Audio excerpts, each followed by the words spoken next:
Hi there, Andrew, and thank you everybody for tuning in today to listen. I'm Betty Adamou.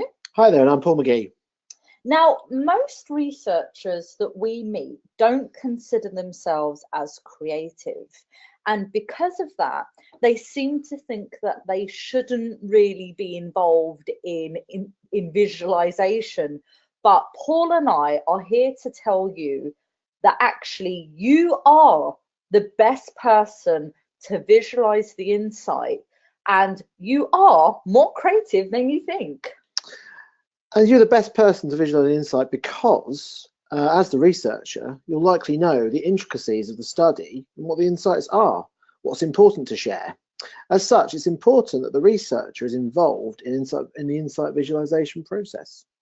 That's right, Paul. And as a researcher, you really do have three options of how and who to work with when it comes to visualization. And to be clear, there is no right or wrong option, only what works best for you. Now, you can do option one, which is on the left side of the screen here. Now, you could become the insight visualization person in your department or in your entire company. So you will learn about the visualization process, and it's likely you might need to learn some sort of maybe graphic design software like Photoshop or Illustrator so that you can actually produce the product. And that means that you basically do everything and it only costs your time. But those skills will look great on your resume. Now, option two is that you might work with a graphic designer. So you, as the researcher, you might identify the insight, create some ideas, create the kind of broader outline of the design, and then pass that across to a graphic designer who will translate those designs into a sort of polished product. So really we're looking at a 50-50 split of effort there. Or option three is that you don't do anything but wait and relax while an insight visualization expert basically does everything for you. They will identify the audience for your visualization. They will talk to you about the impact that you want to have and identify what the medium should be. And so they provide all the ideas and things like that. But Paul and I, having worked with many researchers over the years in visualization, we're going to imagine that you probably want to be somewhere in option two. So you want to kind of be involved in the process of creation, and you should be as the researcher, but really it's you that needs to identify the insight. Because actually, even if you do work with a graphic designer, they're not going to be a visualization expert necessarily. They're not going to know what the insights are that need to be communicated. You will be.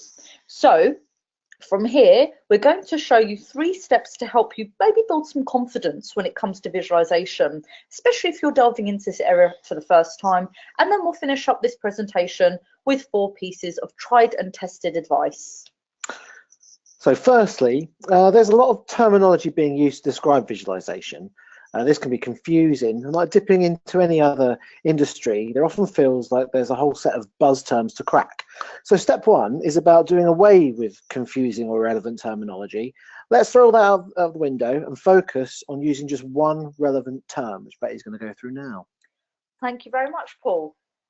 So the term that we've coined to help get to the heart of what us researchers need to do is insight visualization, because actually that's a lot more clearer than, you know, here we are, we have to tell stories, we have to visualize data. Actually, we have to visualize insight, and that isn't something that can be automated. It's not something that can be done through a machine, because finding and articulating the insight requires the human touch.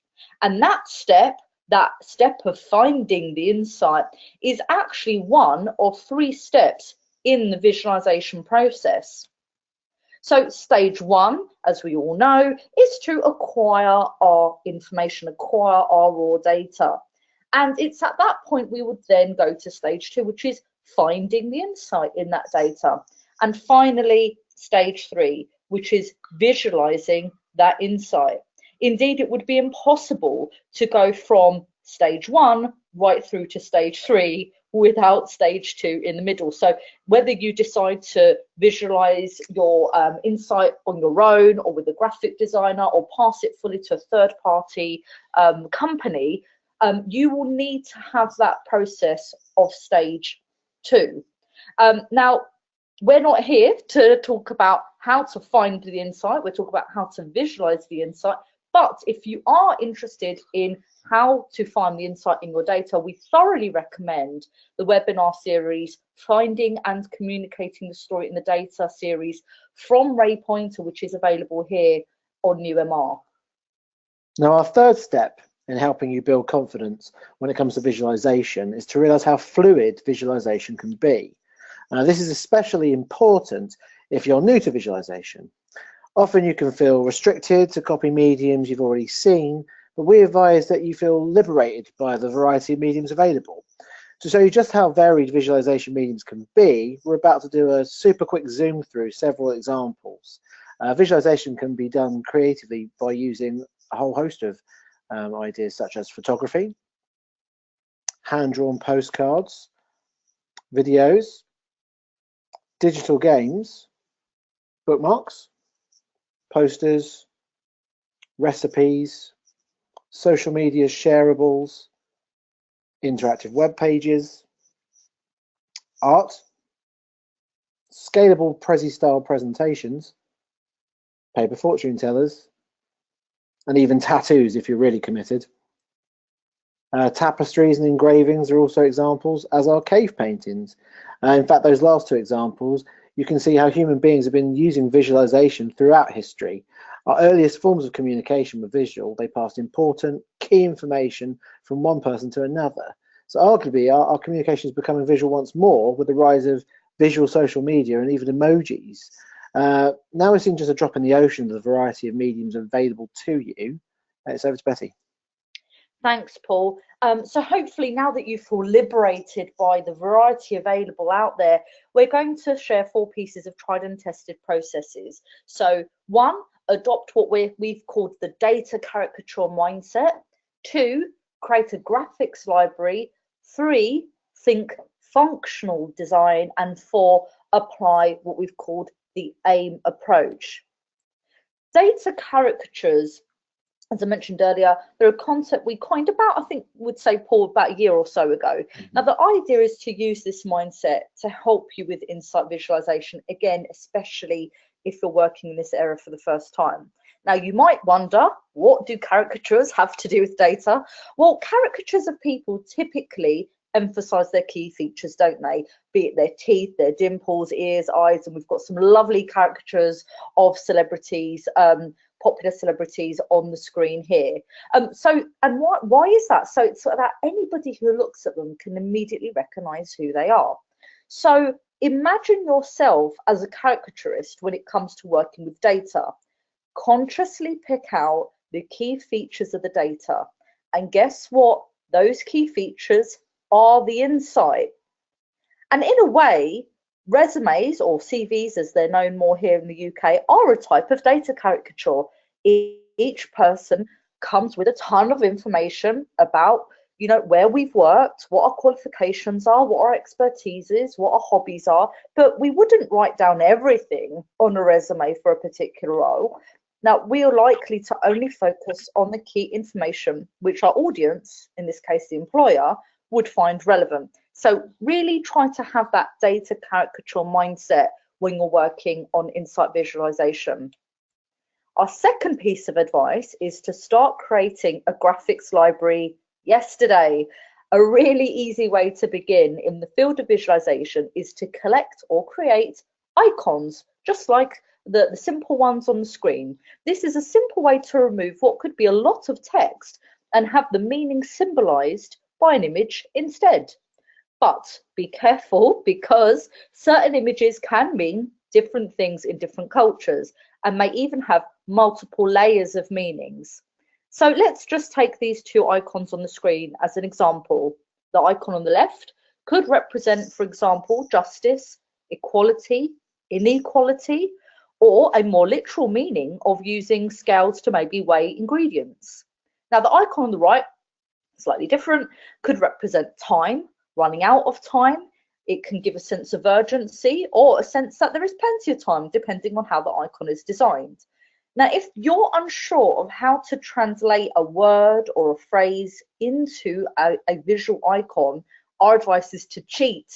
Use Google by simply Googling icon for love, icon for communication, icon for business objectives. It will likely bring up what might be universally recognized visuals for that meaning.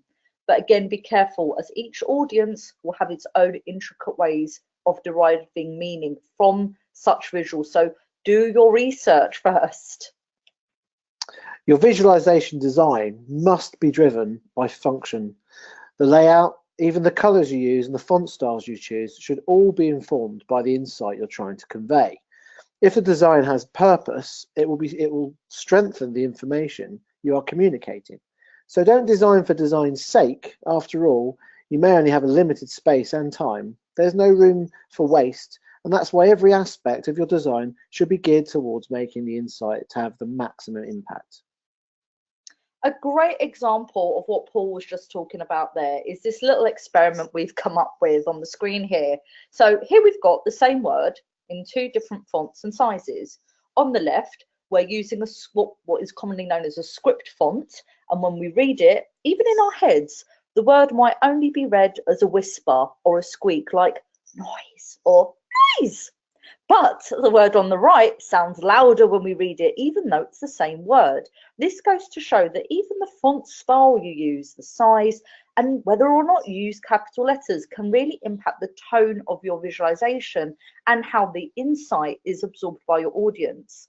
And speaking of audience, well, our last piece of advice when embarking on any visualization is to use a method we've coined as the A.I.M approach, where identifying and understanding your audience and the impact you want to have will help identify the medium for use for the visualization. First, think about the audience. Who are you making the visualization for? Is it to communicate insight to a company stakeholder, your own team, to the general public?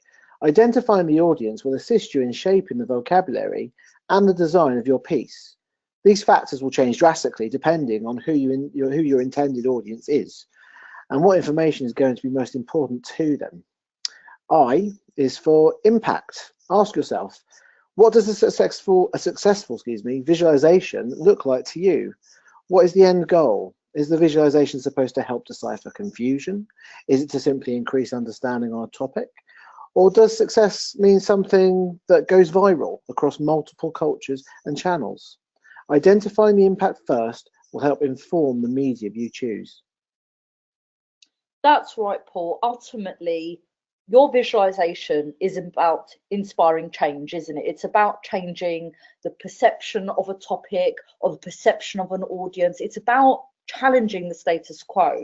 And while the message, the insight is absolutely key, of course, the medium is the vehicle which is going to carry that message and is equally powerful. So once you've identified the audience and the impact, think about how your visualization is going to reach that audience and provide the impact you want. For example, in some cases, a poster on a wall might absolutely do the trick. It might suffice. Or it could be that if you're looking for more breadth, a wider audience, you might produce maybe a digital PDF or a tangible booklet or a video. And depending on the breadth of the insight, you might want to think about using the best medium for what might be a one-off piece, something ad hoc, or maybe something that is going to reflect an ongoing story. So, quick example here, if you're trying to visualize how trends in Gen Z are changing over time, using graffiti on a wall might not be the best idea, but using a digital medium, for example, could be more scalable to tell that story as the data and the insight evolves. So with that, we hope that you have found these pieces of advice helpful, and thank you very much for listening today. It's goodbye from me for now. But if you're in London, you can attend our creative workshops or visit insightvisualisation.com for more information. That's goodbye from me too. Thank you very much. And we're open to any questions. Thank you very much, Betty and Paul. Very interesting presentation. one of the things that always comes to mind when we talk about visualization is, you know, we want to do it, right? You know, and I know I've talked to you guys about wanting to certain things graphics produce. It's a question of the tool sets that often, you know, confound people about where to start and what to use. You know, have you got any ideas on good websites to go to, where they can produce some simple graphics and stuff like that? Oh, we've got a couple of really good recommendations actually. Right, so one of the challenges is often budget, because you might be looking for high quality images and graphics, but often it might be that there's copyright issues, or they can be really expensive, like £40 or $60 for one image, you know, and that's going to be really expensive if you're using 5 or 6 images, right? So we really recommend unsplash.com, unsplash.com, for free, high quality, copyright free images, and all the photographers ask for is a credit, because they just want to get their work out there. And we also recommend for icons, iconsdb.com, again, very simple and free to use. And Paul's got a recommendation as well. I was just going to add on to the Unsplash comment, is it does away with the idea of stock photography as well, which I think everyone is probably a little sick and tired of by now. Yeah. People in suits shaking hands in white spaces and such. Oh, yeah. So it's far more interesting than that. Yeah. Yeah, actually, Ray commented on Twitter that he tried to get into the habit of taking a photo of weird things I see to help with ideas later, help with ideas later. And I do believe Ray probably in his travels sees a lot of weird things, you know. But no, that is a really good idea. And my Pinterest board, my Instagram, my camera roll is full of stuff like that, because I always think, you know, how will I use it? And a great example, if you're ever at a museum, get the camera out and think, you know, stock footage. We went to the toy museum very recently in Munich, and there were lots of toys of robots, and robots are quite a common requirement for stock photography, but there's not a lot of good ones out there. But I've got loads I can use now, and they're just in my phone. So that's a really good habit to get into. Thanks, Ray.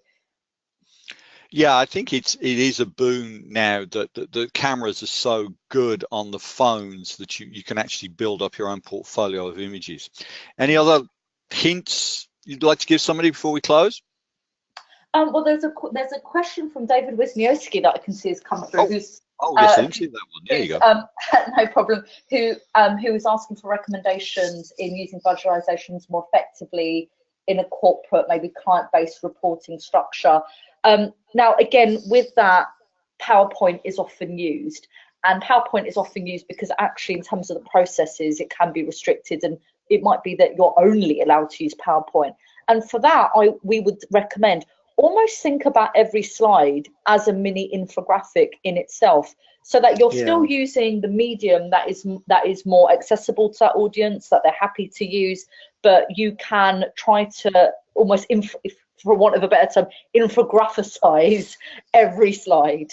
If there's a way of recording your slides as well, which I've not looked deeply into PowerPoint to do, but I'm pretty sure you can, then you can almost on the fly make a very small kind of Insight video. Which is an easy way to share. Just recording your screen, going through slides, Well, thanks, guys. That was really interesting. And now I think we'll hand back to Ray. And from me, thanks, everybody, for attending.